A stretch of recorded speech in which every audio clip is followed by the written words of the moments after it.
श्री अकाल वाहिगुरू जी का Khalsa granite city Deeparam Jat Chaudhary भाई की कर रहे हो तुम।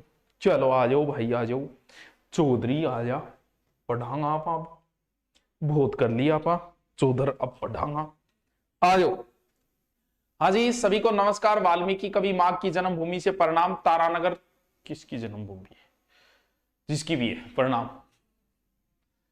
Good evening sir. Good evening तथास्तु सत श्री अकाल good evening Waheguru ji. S जाइए सर एज आने। तो आज हमारी एक नई सभ्यता पढ़ेंगे क्योंकि हम एक सभ्यता पढ़ चुके हैं तो आज दूसरी पढ़ेंगे। देवभूमि उत्तराखंड से जय हिंद। हाँ जी शर्मा जी जय हिंद जय हिंद जय हिंद। सर ऐप पर से डीपी कैसे हटाते हैं यार? वो तो कौन बेरो छोटी ते डीपी मन दिख रही को नहीं। डीपी किसी की नहीं दिख रही है कमेंट देखो। हमने बच्चों एक सभ्यता पढ़ ली। सर एक सभ्यता पढ़ ली कौन सी पढ़ ली? आपा टावरो एक सभ्यता आप पढ़ ली कौन सी? सिंधु घाटी। बहुत सारी बातें पढ़ी थोड़ी टफ भी सभ्यता है लेकिन हूं थान कोशिश करी कि बढ़िया तरीको समझा पाऊं। तो है टफ लेकिन फिर भी कोशिश करी मैं थोड़ी समझा भी थी। अब पढ़ांगा के दूसरी सभ्यता इसके बाद में जो पनपी उस सभ्यता का नाम था वैदिक सभ्यता। सिंधु घाटी के बाद जो दूसरी सभ्यता पनपी बच्चों उसका नाम था वैदिक सभ्यता। एक मिनट बोल रहा ठीक है देखो ना। सिंधु घाटी में तो अपन दगड़ मिला दबेड़ा हाड़ पांसड़ा मिला बहुत सारी चीजा मिली बिंग आधार पर आप सिर्फ अनुमान लगायो तुक्को मारे भाई और की को नहीं। वैदिक सभ्यता में तो कोई समस्या ही को नहीं दर ये समस्या को नहीं। देखो समझो मोटो क्यों कौन चाहते हैं वैदिक सभ्यता। देखो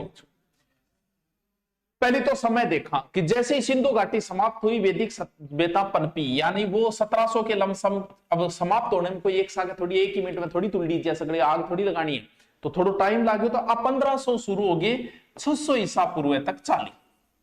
अभी हम ईसा पूर्व में ही है बच्चों ईस्वी में नहीं आए। देखो हाँ जी good evening Kavita Sharma ji good evening. देखो तो वैदिक सभ्यता। अब वैदिक सभ्यता 1500 से 600 कितने साल तक चली है? 900 वर्ष तक मानी गई है। तो टाबरो 900 साल तक एक कल्चर चाली कौन के कल्चर तो साई बदल गई। 900 साल बहुत हुए टाबरो बहुत साल। हाँ अपने 20 साल हम कितो चेंजिंग। अगर 20 साल पहले कोई तलाक के केस नहीं होते थे आजकल तलाक की तलाक हो रही है चारों ओर तलाक तलाक तलाक। 20 साल पहले मर्डर होती नहीं थी लोग एक मारते ही नहीं थे आजकल तो गोलियां चला के मार देते हैं। 20 साल में इतना चेंजिंग आ गया। 20 साल पहले गांव में आप पूछ लो किसी के ऊपर कोई केस नहीं था। आज भी थारा गांव में 2-4 केस कराया फिर है। क्यों? 20 साल में आप कितना बदल गया यार। इंसान कहां चला था कहां पहुंच गया 20 साल में। राजस्थान हिस्ट्री दोबारा शुरू करेंगे एक बार कंप्लीट होगी। 20 साल में गुरुजी इतना बदल गया तो 900 साल है। तो 900 साल में एक सी कल्चर कभी रह ही कौन सके हो ही नहीं सकता। अरे चेंजिंग आ जाता है 50 साल बाद में नई पीढ़ी आ जाती है। एक आपा आज का टाबरो साइकिल पर जाया करता स्कूल आज टाबर उड़ जाएगी मरी हुई कौन सा। अपने टाइम में गुरुजी रिफ्रेश होने खातर कूटता अपन जी गुरुजी को मूड खराब हो तो गुरुजी कूट देता। आजकल कूटिए देख लिया कौन कहेंगे 12 आई तन मैं देख लूंगा। तो इतनी कल्चर चेंज होगी। हमें तो हम 20-22 साल के हो गए थे तब तक कुछ नॉलेज ही नहीं था। आजकल 15 साल के टाबर ने सभी साइटा में नॉलेज है। तो इतनी कल्चर बदल गई। तो इनका मतलब वो हो कि आ सभ्यता पूरी कल्चर बदल जाएगी। शुरुआत में जो कल्चर है वो अंत में नहीं रहेगी। इसीलिए इस सभ्यता को हमने फिर आगे पार्टीशन कर दिया। कभी इंगमा एक अलग कल्चर रहेगी इसके अंदर अलग कल्चर रहेगी। तो पार्टीशन किस आधार पे किया हमने? वैदिक शब्द जो बना है वो वेद से बना है। वेद का अर्थ है बच्चों ज्ञान। वाह सर वेद का अर्थ ज्ञान है बिल्कुल ज्ञान की बातें हैं। शुरुआत में मास्टर जी क्या पढ़ाता मेरे आज तो थे को नोट्स बनाओ नोट्स दो नहीं मारो कौन पढ़ी। शुरुआत में आ चीज को नहीं बच्चों नोट्स कुछ नहीं होता था। गुरुजी एक मंत्र बोलते थे कि ओम यजामहि सुगंधिम पुष्टिवर्धनम। तो बिया टाबर रट्या करता। ना कोई लिखित थे ना कोई नोट्स थे ना कुछ और थे यानी सिर्फ सुनते थे।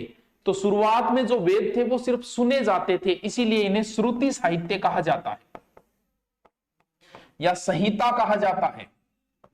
ऐसा कहा जाता है कि किसी मानव ने नहीं लिखे अपौरुष से है ये देवताओं द्वारा लिखे गए होंगे। इन्हें अपौरुष से भी कहा जाता है वेदों को। वेद कितने वेद है बच्चा जानता है कि सर वेद तो चार ही हो यार, चार ही है। कौन सो वेद है? Number 1 Rigveda, number 2 Samaveda, number 3 Yajurveda और नंबर 4 अथर्ववेद। 4 वेद है टॉप। 4 वेद, 6 वेदांग, 18 पुराण, 108 उपनिषद। ये रट्टा मार ले, आग लगा, आग लो पूछे कि वेद कितना है? बोल तू वेद छोड़, 6 वेदांग है, 18 पुराण है, 108 उपनिषद है, बोल बता क्या चाहिए तुम्हें? तो एक पूछे 4 मारो आग लगे मुंह पर। सर हिस्ट्री की आरबीटी की बुक आती है क्या? घनी आवे बनाती रहे। ये 4 वेद है। ये जो शुरुआत में ये 3 ही वेद थे, शुरुआत में 3 या चौथा तो बाद में लिखे हुए, इसीलिए शुरुआत का जो वेद है इन्हें वेद त्रय कहा जाता है कि 3 ही वेद आ शुरुआत, वेद त्रय। शुरुआत में 3 वेद थे, बाद में, लेकिन वेदों का जो विभाजन है वो सबसे प्राचीन वेद ऋग्वेद है, ये इधर पढ़ा जाएगा, बाकी 3 वेद इधर पढ़े जाएंगे। यानी इस वैदिक सभ्यता को फिर 2 पार्टों में बटा है। अब मैं आपको साथ साथ में नोट्स बनाते हुए लिखाऊंगा, बाद में नहीं लिखवाऊंगा। साथ में पेन ले लो, डॉट ले लो, साथ साथ में चलते रहो, क्योंकि कुछ बच्चे बड़े कामचोर होते हैं, वो सिर्फ पढ़ लेते हैं, लिखते समय गायब हो जाते। लेकिन मेरे बच्चे लिखते समय कुछ नई बातें लिखा दी जाती है। तो अब क्या करेंगे? अब साथ साथ में आप हेडिंग डलवाता रहूंगा, साथ साथ में जितनी 5 मिनट की बात बताई उतनी 5 मिनट की लिखवाता जाऊंगा। मैं डिफरेंट तरीका लेके आऊंगा, मेरे वाला कुछ डिफरेंट है। हाँ, राजस्थान पुलिस पेपर कब होगा? अभी कोई न्यूज नहीं है। तो वैदिक सभ्यता को हेडिंग डालेंगे आप, क्या? वैदिक सभ्यता। हेडिंग डालिए मेरे बच्चे मेरे साथ, ब्रैकेट में लिखिए 1500 से 600 ईसा पूर्व है। डालिए हेडिंग, साथ साथ में चलेगी अब सारी चीजें। लिखो वेद, वेद का अर्थ है ज्ञान। इन्हें श्रुति साहित्य कहा जाता है, इन्हें श्रुति साहित्य कहा जाता है, संहिता कहा जाता है, अपौरुषेय कहा जाता है। साथ साथ में लिखते जाओ, ठीक है? लिख लिया? बिल्कुल, साथ साथ में देखिए, लिख लिया। अब देखिए, सुनिएगा। अब जो ये वैदिक ग्रंथ है, क्या ये वेद इधर आएगा। आप इस वैदिक सभ्यता को 2 भागों में बांट ले, तो आप या तो ऐसे कह सकते हो कि पहली वैदिक सभ्यता बाद आ रही, यानी पूर्व वैदिक भी बोल सको, उत्तर वैदिक भी बोल सको। बहुत ही बढ़िया बात है। सर कमेंट्स हो होते हैं क्या? बिल्कुल होते हैं। यानी मैं पूर्व वैदिक बोल दूं, पूर्व वैदिक नहीं बोल के मैं सिर्फ ऋग्वेद बोल दूं, यानी इस सभ्यता को नाम है ऋग्वैदिक सभ्यता। के नाम है ऋग्वैदिक सभ्यता, ठीक है? बाकी बच गई, इधर वाले का नाम क्या करूंगा? उत्तर वैदिक सभ्यता। यानी इधर वाले का नाम दे दिया मैंने उत्तर वैदिक सभ्यता। सर समय बताइए इनका। तो इनका समय, ऋग्वैदिक का समय हो जाएगा 1500 से 1000 ईसा पूर्व बीसी, और इसका हो जाएगा 1000 से 600 ईसा पूर्व। दोनों की दोनों लिख लीजिए, साथ साथ में लिखते रहिए, साथ साथ में पढ़ते रहिए। कामचोर नहीं बनना है, ताकि साथ साथ में, क्योंकि इससे फिर आप में रुचि पैदा होती रहेगी, साथ में आपका पेन चलता रहेगा, इधर समझते रहोगे, तो मेरे वाला कुछ डिफरेंट हो जाएगा फिर। चल, इतनी बातें हमने पढ़ ली कि वैदिक सभ्यता का समय पढ़ा, और वैदिक सभ्यता 2 पार्टों में है, ऋग्वैदिक सभ्यता, उत्तर वैदिक सभ्यता। अब हम कुछ नई चीजें और देखते हैं, कुछ डिफरेंट देखते हैं। चलिए, ठीक है? देखो, जब हम वेद पढ़ रहे थे तो सबसे ज्यादा जिक्र हुआ आर्यों का। आर्य, आर्य शब्द का जिक्र 33 बार हुआ ऋग्वेद के अंदर। कितनी बार? 33 बार। जब बोला कि यहां आर्य ज्यादा थे, 33 बार आर्यों का जिक्र हुआ। ध्यान रहे, आर्य आपसे पूछ ले तो ये कोई जाति नहीं है। आर्य ऋग्वेद में कोई जाति नहीं है, ये भाषा का सूचक है एक प्रकार से। तो आर्य ज्यादा, बोले एक काम करो कि सब ज्यादा आर्य है, इसीलिए वैदिक सभ्यता को मैं क्या बोल दूं? आर्य सभ्यता भी कह दूं, क्योंकि वैदिक लोग अपने आप को सर्वश्रेष्ठ माना करते थे कि हमसे अच्छा कोई नहीं।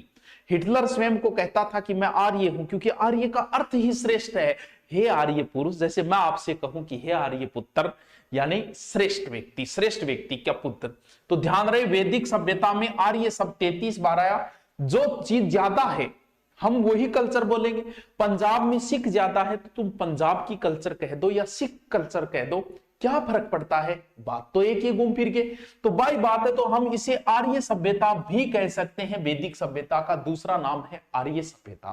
तो आप अगली लाइन में लिखो, ऋग्वेद में आर्य शब्द 33 बार आया है। ऋग्वेद में आर्य शब्द 33 बार आया है। ठीक है गुरुजी, इतनी बात हमारे समझ में आ गई।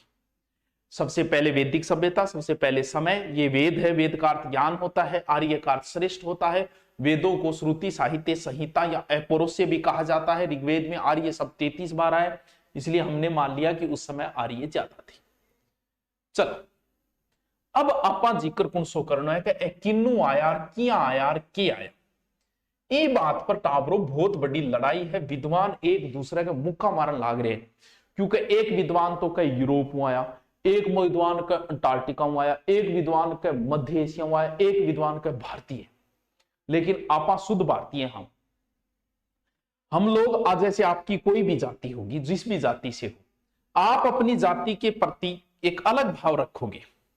आपको आपकी जाति का इतिहास लिखना हो तो आप अच्छी अच्छी बातें ही लिखोगे, और यह बात तो कभी नहीं लिखोगे कि हम विदेश से यहां आए थे, क्योंकि हर आदमी चाहता है कि हम भारतीय हैं। कुछ इतिहासकारों ने कहा कि आर्य विदेशी है, तो कट्टर लोग जका बोला क्या विदेशी है, आर्य भारतीय है। क्यों? क्योंकि हम बोल फिर वह विदेश में पाया गया, वह हिटलर आर्य बोले अठू गया चाल गए, यानी कट्टरता पे जब आ जाते हैं, क्योंकि ये चीज हम ज्यादा मानेंगे कि हम शुद्ध भारतीय हैं और भारतीय ही रहेंगे। ये चीज सिद्ध करने में ज्यादा लगा दिया समय हमने। चलो देखते हैं आर्य। ऐसा माना जाता है कि मान लो कि ये मध्य एशिया से आए थे, मान लो, मानने में तुम्हारा क्या जाता है, एक बार मान लेते हैं कि ये मध्य एशिया से आए होंगे। एक ऐसा युद्ध हुआ था, देवता और राक्षसों के बीच में एक युद्ध हुआ। उस युद्ध के आधार पर ऐसा माना जाता है कि जो राक्षस लोग थे वो तो देवासुर संग्राम हुआ, राक्षस लोग उस साइड में चले गए, देवता लोग इस साइड में आ गए, क्योंकि सारा सारा देवता भारत में बैठे हैं। यहां से चल के ये ईरान में आए, ईरान के बाद आगे चले अफगानिस्तान में बसे। सर्वप्रथम आर्य कहां बसे? अफगानिस्तान है, क्योंकि ऋग्वेद में 4 नदियों का जिक्र है। उन्हीं 4 नदियों के आधार पर यह माना गया है कि आर्य जो है वो अफगानिस्तान साइड में, 4 नदियां बाद में जिक्र करेंगे कौन कौन सी, ठीक है। फिर आगे बढ़े और भारत की ओर पहुंचे, और कहां बसे? पंजाब। यानी आर्य सर्वप्रथम, ये एक लड़ाकू जाति थी दोस्तों। आर्य का अर्थ ही लड़ाकू, इनके पास आधुनिक हथियार थे। बाबर भारत में क्यों जीता? Why Babar won in the India? Babar Bharat में इसलिए जीता मेरे बच्चे, क्योंकि बाबर के पास आधुनिक हथियार थे, जैसे तोपखाना था, बंदूक थी, तुलगमा पद्धति थी, वो हमारे पास नहीं थी। आर्य बड़े खतरनाक थे। आर्य से पहले सिंधु घाटी सभ्यता थी, तो आर्यों ने उनको खत्म कर दिया था। क्यों? क्योंकि आर्यों के पास स्टैंडर्ड की चीजें थी, आधुनिक हथियार थे, मतलब दुर्ग नष्ट करने का भी हथियार था उनके पास। इंद्र को पुरंदर का वैदिक सिंधु घाटी सभ्यता नष्ट करने में अपने इंद्र भगवान को महत्वपूर्ण रोल हो, क्योंकि इंद्र को कहा जाता है पुरंदर, किलों को ध्वस्त करने वाला। उड़ा दिया किला, ऊपर का ऊपर ही, हवा का हवा में उड़ा दिया। तो आर्य जो है पंजाब में बसे। फिर हमने ऋग्वेद पढ़ा, तो ऋग्वेद में लिखा गया है गंगा नदी का जिक्र ऋग्वेद में 1 बार है, और यमुना नदी का जिक्र 3 बार है। इंगो मतलब लास्ट में कट तक, वो और लास्ट में तो और आगे तक चले गए थे, यहां तक पहुंच गए। उत्तरी साइड में एक चोटी का जिक्र है ऋग्वेद के 9वें मंडल में, मुंजवत चोटी का, कि जहां से सोम रस प्राप्त होता है। इसका मतलब उत्तर में आर्य कहां थे? उत्तर में आर्य मुंजवत चोटी से थे। और राजस्थान का भी जिक्र है ब्रह्मव्रत नाम से, ब्रह्मव्रत, यानी यह क्षेत्र था आर्यों का।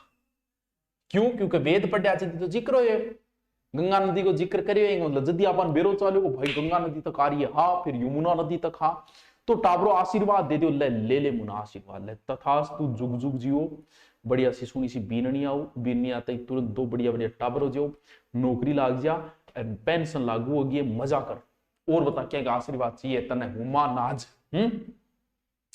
अब इतिहासकार इस बात पे अड़ गए कि कौन कहां से आया, प्रमाणित करो।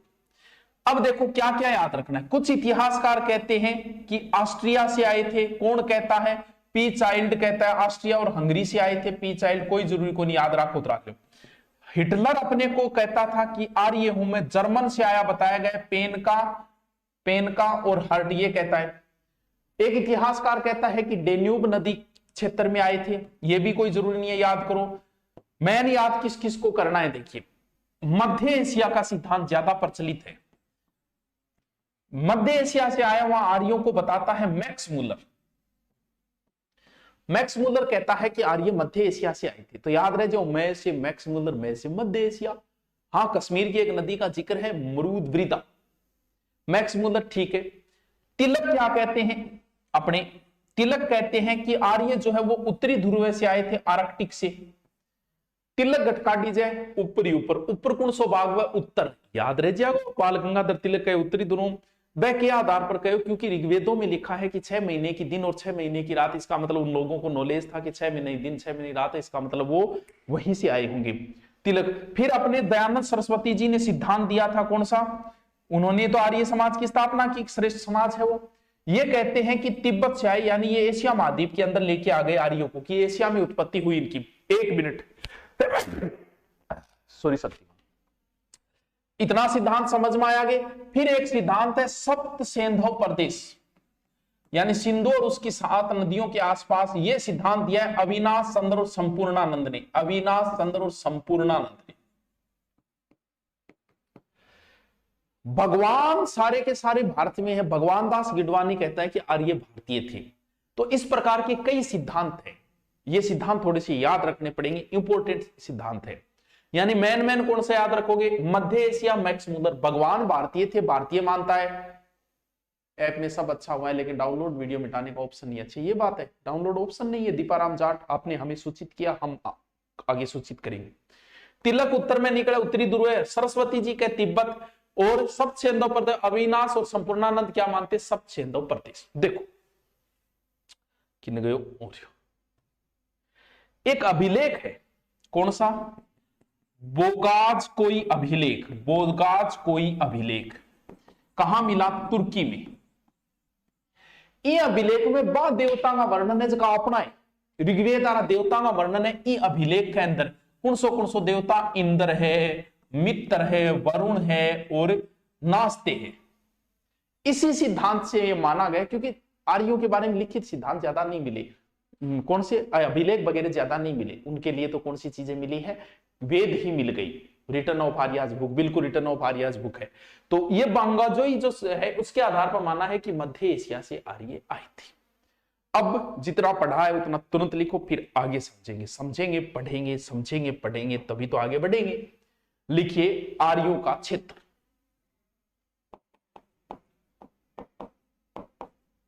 आर्यों की उत्पत्ति सिद्धांत कहां से आई, मूल स्थान या उत्पत्ति स्थान लिखो। ऑस्ट्रिया व हंगरी कौन मानता है, पी गाइल्ड मानता है इस सिद्धांत, ठीक है। जर्मनी से कौन मानता है, जर्मनी से मानता है पेनका प्लस हर्ट, हर्ट माने हृदय, ठीक है।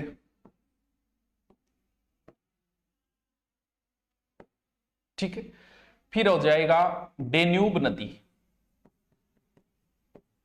यह सिद्धांत मानता है मेघ डोनेल को, याद करना, मैंने 3 या 4 याद करना था, ठीक है। फिर लिखो तिब्बत, तिब्बत से ये मानता है सरस्वती जी प्लस पार्टीजर, इस सिद्धांत को मानते हैं। साथ साथ में पेन चलाता जाओ, साथ साथ में लिखता जाओ बेटीगा बापो, ठीक है। फिर लिखो भारत कौन मानता है, भगवान दास गिडवानी, इनकी पुस्तक है return of Aryas, RETUR, return of Aryas, ठीक है। तिब्बत लिख लिया ना, ठीक है। फिर लिखो उत्तरी ध्रुव, उत्तरी ध्रुव, उत्तरी ध्रुव से कौन मानता है, तिलक, इनकी पुस्तक है the Arctic home of the Aryans, Aryans.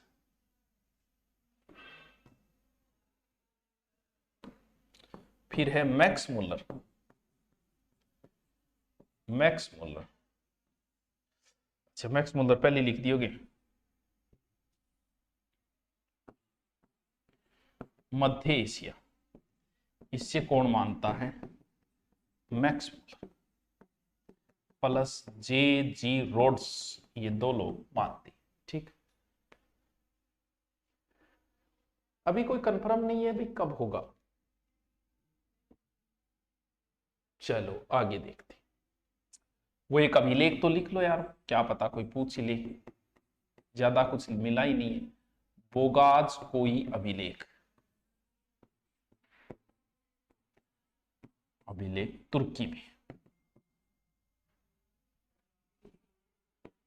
तुर्की में।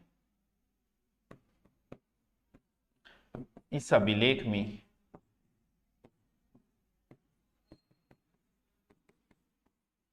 वैदिक देवता इंद्र, मित्र, वरुण, नास्ते उल्लेख मिलता, उल्लेख मिलता है। देखो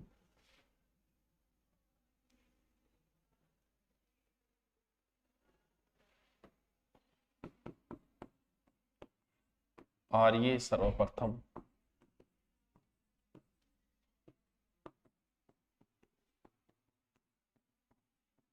अफगानिस्तान व पंजाब में बसे।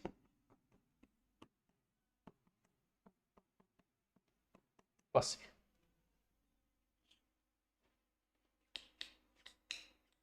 देखो,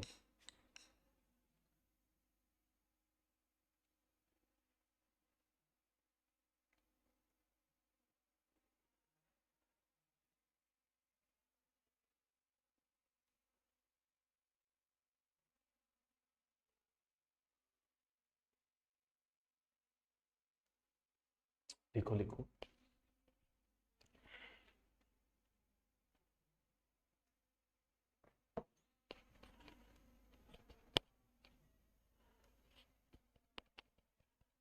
हाँ, जर्मनी से पेन का।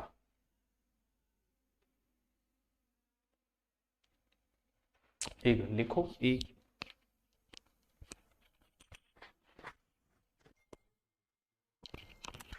लिखो।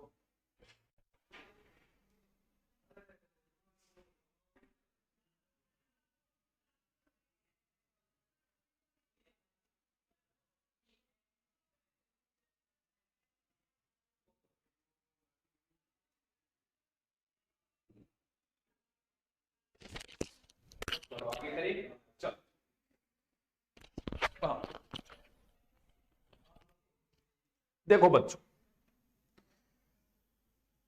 सबसे पहले दो पार्ट बांटे हमने वैदिक सभ्यता के। हाँ सर, एक ऋग्वैदिक सभ्यता बांटी हमने और दूसरी बांटी हमने उत्तर वैदिक। बिल्कुल सर, एकदम सही बोल रहे हैं। तो उसी की दो सभ्यताओं में हमने इसे बांट दिया। अब बच्चों समझना क्या है, सबसे पहले हम ऋग्वैदिक सभ्यता पढ़ेंगे, इनकी सामाजिक, आर्थिक, राजनीतिक, धार्मिक सारी चीजें। और यही चीजें हमें उत्तर वैदिक में फिर पढ़नी पड़ेगी। क्यों? क्योंकि दोनों की कल्चर बदल गई। यहाँ देवता कोई है, वहां देवता कोई है, यहाँ राजा की कोई स्थिति है, वहां राजा की कोई स्थिति है। मैं लगा दूंगा क्लास नहीं, क्लास इंग्लिश की लगा दी ना। चल, अब सबसे पहले हम कौन सी सभ्यता पढ़ेंगे? ऋग्वैदिक सभ्यता। ध्यान रहे, पहले वाली पढ़ेंगे, ऋग्वैदिक सभ्यता। सबसे पहले we can read the culture of Rigvedic. कब से कब तक? 1500 से 1000 ईसा पूर्व। ऋग्वैदिक सभ्यता में एक ही वेद पढ़ना है। कौन सा वेद पढ़ना है? ऋग्वेद पढ़ना है। ऋग का अर्थ होता है ऋग्वेद। अब देखिए जी, सबसे प्राचीन वेद है, इस बात को बच्चा बच्चा जानता है, कोई टेंशन वाली बात नहीं है। ऋग्वेदों का, वेदों का भाषा क्या है? संस्कृत है। इसका संकलन जो किया था वो महर्षि कृष्ण देवपायन वेदव्यास ने किया था। इसके पार्टीशन बांट दिए वेद व्यास ने, यानी लेसन बांट दिया। लेसन ने बोली जाओ टाबरू मंडल, कितना मंडल? 10 मंडल। प्रत्येक मंडल में फिर सूक्त है, सूक्त का अर्थ है अच्छी बात, यानी सूक्त यानी अच्छी बात। कितने? 1028 या 1017। 8वें मंडल के परिशिष्ट पर्व को जोड़ने पर कुल 1028 होते हैं। और फिर है मंत्र, 10,500 मंत्रों के बारे में पूर्णतः नहीं है, कोई किताब कुछ लिखती है, कोई कुछ लिखती है, अलग अलग है, ठीक है।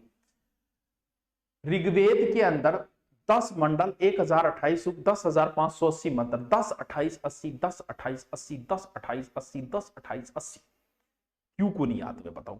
10 28 80, 10 28 80, 10 28 80, यानी ऋग्वेद में 10 मंडल है, 1028 सूक्त है। हाँ, कई जगह 10,462 भी आता है, 10,462।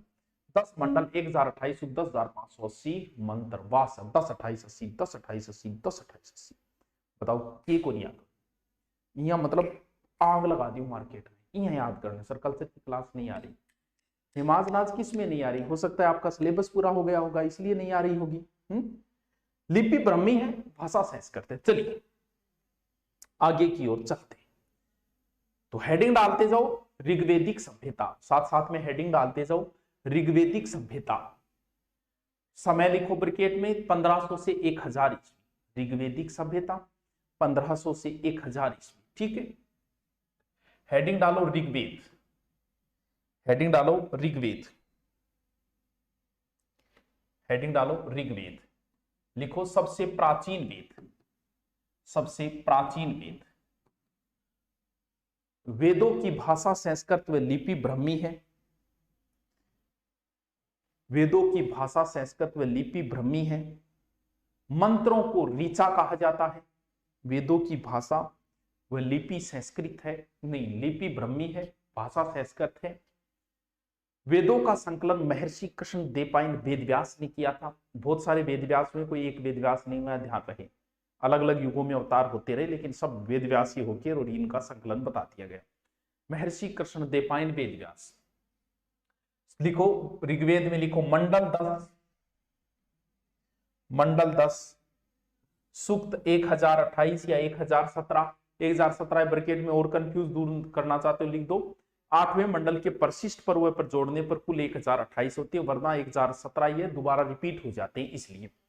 फिर लिखो मंत्र 10,580, 10,600, 10,462। ये विद्वान पूर्णतः एक मत नहीं है कितने हैं, तो आपको ऐसा कंफ्यूज वाला क्वेश्चन वो नहीं देगा। ऐसे नहीं है कि तीनों ऑप्शन आपको दे देगा, ऐसा कभी नहीं करेगा, क्योंकि उसकी आपके साथ कोई दुश्मनी नहीं है। आपने उसके परिवार के किसी सदस्य को नहीं छेड़ा है कि आपसे दुश्मनी निकाले, ठीक है। देखो ऋग्वेद में 10 मंडल, 1028 सूक्त, 10,580 मंत्र, ठीक है सर। आगे चलिए, चलेंगे भाई, क्यों नहीं चलेंगे। अब ऋग्वेद में 10 मंडल है, मैं आपको 10 के 10 मंडल लिखवा दूंगा, मुझे कोई प्रॉब्लम नहीं है। लेकिन जब एग्जाम में ही नहीं पूछते तो हमें का मतलब है? हम तो वो मतलब लिखवा मैं सारे दूंगा लेकिन हम पहले वो देखें ना जो एग्जाम की दृष्टि से इंपॉर्टेंट है। एग्जाम की दृष्टि से तीसरा मंडल बड़ा उपयोगी है, एग्जाम की दृष्टि से 7वां मंडल बहुत उपयोगी है, एग्जाम की दृष्टि से 9वां मंडल बहुत उपयोगी है, एग्जाम की दृष्टि से 10वां मंडल बहुत उपयोगी है। मंडल को मतलब लेसन है, लेसन के अंदर और चीजें हैं जी। अब पुराने टाइम में 5 लेसन होता, पहलो लेसन मुगल काल हो तो बिंगा फिर 4 शासकांग होता, भी एक मंडल है, मंडल में फिर किंग वर्णन है। तीसरा मंडल, 7वां मंडल, 9वां मंडल और 10वां मंडल।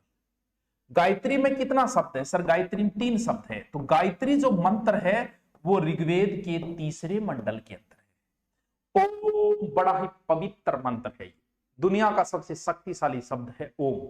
ओम के बाद दुनिया का सबसे शक्तिशाली मंत्र है गायत्री मंत्र। 1008 बार अगर जाप करके फिर कोई भी मनोकामना पूर्ण कर सकते हैं। इसे एक अलग ऊर्जा का संचार होता है, इसे बोलना नहीं जाता, जोर जोर से बोल के इसका जाप नहीं होता। गायत्री मंत्र का साइलेंट जाप होता है, मन के अंदर होता है इसका। लेकिन मैं आपको बोल के भी सुना देता हूं कि ओम भूर्भुव स्वाहा तत्सवितुर्वरेण्यं नम भर्गो देवस्य धीमहि धियो यो न प्रचोदयात्। एक बार एग्जाम में ऐसे पूछा कि गायत्री मंत्र किस देवता को समर्पित है। वैसे तो गायत्री जो है वो ब्रह्मा जी की पत्नी भी है और ब्रह्मा जी की पुत्री का नाम गायत्री वो है जिसके हाथ में चारों वेद है। कभी आपने फोटो देखना, जिसके हाथ में चारों वेद हो वही गायत्री है। गायत्री मंत्र जो सूर्य का सुबह का रूप होता है, सैम्ब्रीता, सूर्य के सैम्ब्रीता या सूर्य को समर्पित है। ये आरएस में पूछा था गायत्री मंत्र किसको समर्पित है, सैम्ब्रीता। एक बार पूछा इसमें कुल कितने अक्षर है, तो 24 ही चीजें हैं सारी की सारी।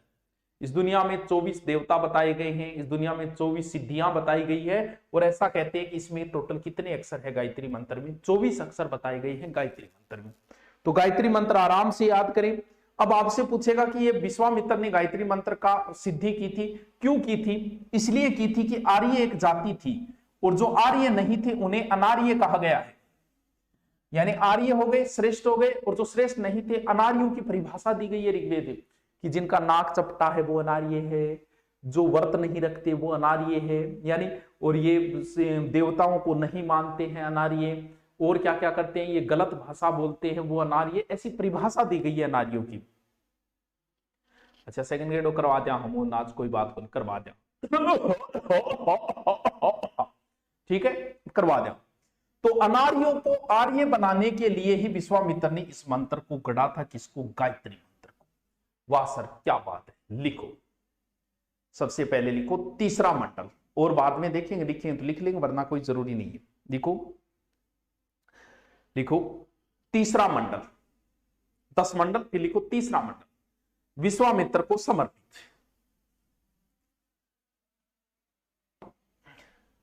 तीसरा मंडल,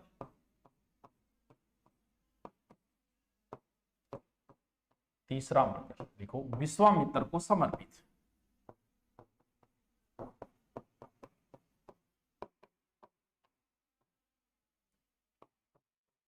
इस मंडल में प्रसिद्ध गायत्री मंत्र है, प्रसिद्ध गायत्री मंत्र है जो सूर्य या सैम्ब्रीता को समर्पित है।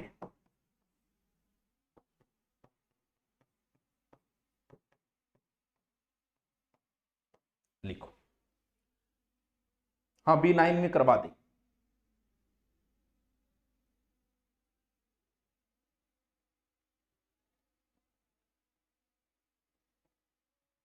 विश्व का पहला धर्मगुरु जो माना जाता है वो विश्वामित्र माना जाता है बच्चों। यस, अनार्यों को दीपाराम जाट, अनार्यों को आर्य बनाने के लिए किया गया। ये तो हो गया तीसरा मंडल, याद रह जाएगा कि 3 शब्द है और तीसरे मंडल में। फिर मंडल आता है 7वां, 7, 10, यानी इसमें दशराग्य युद्ध का वर्णन है, दशराग्य युद्ध का वर्णन है। अवान आप उसलिए गुरु जी का 1576। तो दशराग्य युद्ध क्या है? इस युद्ध में 10 राजा शामिल हुए ऐसा कहा जाता है, इसलिए इस युद्ध का नाम पड़ा होगा दशराग्य युद्ध। सर कहां हुआ ये युद्ध? जो है वो परुशनी नदी के किनारे हुआ। ऋग्वेद में नाम है परुशनी, वर्तमान में इस नदी को हम रावी बोलते हैं। सर कहां पर हुआ होगा? ये पंजाब के आसपास हुआ होगा। क्या कहानी बड़ी? सबसे बड़ा पद हुआ करता था राजा का, राजा इज ए ग्रेट। राजा के बाद में सबसे इंपॉर्टेंट पद होता था पुरोहित। सबसे ज्यादा पावर हुआ करते थे राजा के बाद में इस आदमी के पास। जैसे हमारे प्रधानमंत्री के बाद गृह मंत्री बड़ा पद मान लेते हैं, गृह मंत्री खातर कोई नाराज हो गए। तो उस समय एक कबीला था, त्रित्सु कबीला। क्या नाम बताया? त्रित्सु। इस कबीले का एक राजा हुआ जिसका नाम था सुदास। क्या नाम था? सुदास। सुदास का पुरोहित जो था, कौन पुरोहित? वो था कौन? विश्वामित्र, यही भगवान राम का जो गुरु था। इसने क्या किया? विश्वामित्र की जगह अपना नया पुरोहित इसे हटा दिया और किसको बना दिया? गुरु वशिष्ठ को बना दिया। ये भी भगवान राम की गुरु रहे हैं, रामायण अगर आपने देखी है। यानी भाई साहब ने बहुत बड़ी ज्यादती कर दी विश्वामित्र के साथ। बोल हम में क्या कमी थी रे जो तुमने दूसरा अध्यापक रख लिया, अपना पुरोहित दूसरा रख लिया, अपना मार्गदर्शक दूसरा रख लिया। हम भी कुछ कम नहीं है, इस अपमान का मैं बदला लेके रहूंगा। ये इस युद्ध का वर्णन 1833 और 83 श्लोक मंत्र में इसका वर्णन है, दासराग्य युद्ध का। ये नाराज हुआ और नाराज होकर एक दूसरा वंश है पुरुवंश, पूर्व वंश का राजा पुरुष सेकंड चले हुए। पूर्व वंश की और त्रित्सु वंश की आपस में पहला ही कोनी बढ़िया करती। पूर्व वंश त्रित्सु कबीला है, त्रित्सु यही तो मैंने बताया है। सुदास, हाँ सुदास है राजा। दोनों ही पहला ही कोनी बढ़िया करती, क्योंकि एक तो नदी के इधर था, एक नदी के इधर था, लड़ाई आगी पहली चालन लग। वो बोले गुरुजी मार कर आओ, थाना न्याय में दिलाओ। यहां करके 10 से एक राजा ने और भेड़ा कर दिया, और भेड़ा करके वो युद्ध हो गया, दासराग के युद्ध। इसमें अब आपसे पूछ ले कि किन किन के मध्य में, तो ध्यान रहे ये आर्य और अनार्यों के मध्य नहीं हुआ, आर्य आर्य लड़े थे आपस में। यानी दासराग युद्ध जो है वो आर्य आर्यों के मध्य ही हुआ था। क्यों? क्योंकि अनार्यों को तो नष्ट कर दिया, खुद ही बच्चा खुद ही लड़ दिया, क्योंकि ये आर्य है, सारे राजा है, राजा तो आर्य ही होंगे, आर्य श्रेष्ठ थे, तो राजा राजा ही लड़े आपस में। आर्यों आर्यों के मध्य ही हुआ था ये युद्ध, दासराग युद्ध। इसमें सुदास जीत गया था, और कहते हैं कि इस युद्ध के बाद में ही हमारे देश का नाम भारत पड़ा। कुछ लोग ये कहते हैं कि युद्ध जो हुआ था वो नदी पर कब्जा करने के लिए हुआ था, इसके ऊपर, नदी के ऊपर कब्जा करने के लिए किया गया था ये युद्ध। सुधा त्रित्सु या भरतवंश भी कैसा एक ही बात है। तो बहुत इंपॉर्टेंट है कि दासराग्य, दास है सातवें मंडल में दासराग्य युद्ध लिखो। हाँ, भरतवंश का राजा था सुदास, बिल्कुल। भरत या त्रित्सु, त्रित्सु कबीला है, भरतवंश कह सकते हो आप। चलो लिखो, हेडिंग डालो, सातवां मंडल, सातवां मंडल, ठीक है। सातवें मंडल में लिखो दासराग्य युद्ध, परूसणी रावी नदी के किनारे पंजाब।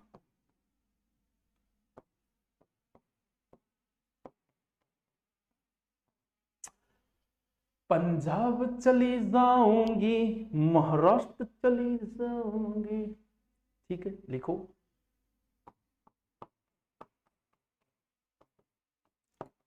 त्रित्सु कबीला, भरतवंश, राजा सुदास, वह पुरु वंश के राजा पुरोत्सा। लिखो लिखो लिखो, लिख लो।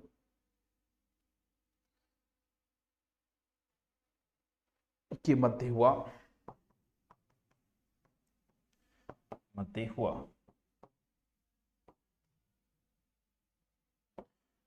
कारण सुदास द्वारा, किसके स्थान पर हो गया? सुदास द्वारा विश्वामित्र स्थान पर वशिष्ठ को पुरोहित बना दिया, पुरोहित बनाया।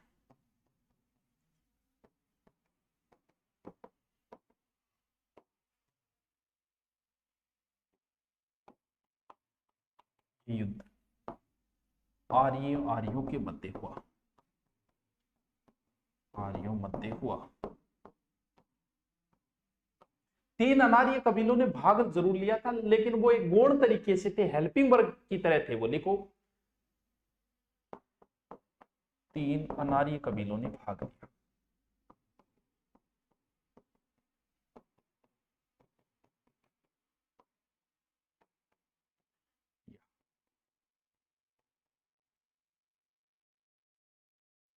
लिखो लिखो लिखो,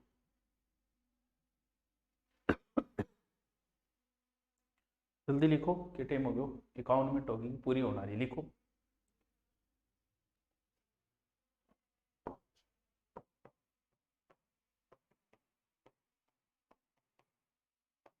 शीघ्र, ठीक है।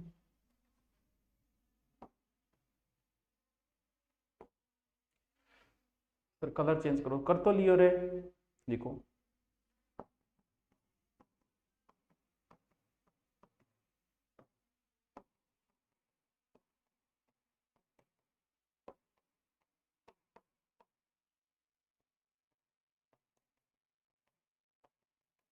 दासराग्य युद्ध का वर्णन 1833 और 83 श्लोक के अंदर है, ठीक है। चलो बाकी हम पढ़ेंगे कल। ओके, थैंक यू, बहुत बढ़िया पढ़े हो आज, थैंक यू।